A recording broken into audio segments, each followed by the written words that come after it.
পঞ্চগড় পৌরসভার ভিজিএফ চাল বিতরণে বিশৃঙ্খলা, ঘন্টার পর ঘন্টা অপেক্ষার পর সড়ক অবরোধ।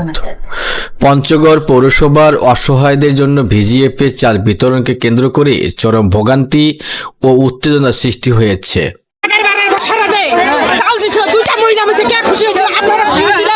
সেই বিষয়ে আমি এটা জানতে চাই, আপনাদের সমাধান করার জন্য ঠিক আছে, ঠিক আছে, আমি তো পাই না এখানে মরে গেছে আমি ওখানে নিচে পড়েছিলাম, কেউ তো দেখতে আসে নাই, তাহলে এই কাজটা কেন করলো?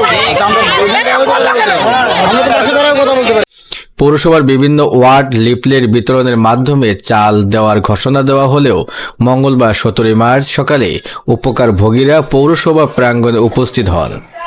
সকাল 10টা থেকে বিকেল 4টা পর্যন্ত দীর্ঘ সময় অপেক্ষার পর হঠাৎ ভিজিএফের চাল বিতরণের দায়িত্বরত কর্মকর্তা জাবেদ উপস্থিত জনতার উদ্দেশ্যে জানান, পৌরসভার গুদামে কোনো চাল নেই এবং সবাই চলে যেতে বলেন। আচ্ছা, এখন কি বলতেছে?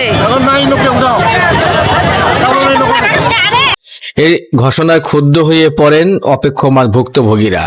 চাল না পেয়ে ক্ষোভে ফেটে পড়া লোকজন মহাসড়ক অবরোধ করে বিক্ষোভ শুরু করেন। এতে এলাকায় যান চলাচল বিঘ্ন সৃষ্টি হয় এবং পরিস্থিতি উত্তপ্ত হয়ে ওঠে।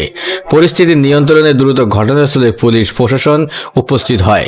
প্রশাসনের হস্তক্ষেপে বিপরীতে চাল বিতরণের ব্যবস্থা করা হয় এবং পরিস্থিতি স্বাভাবিক করা হয়।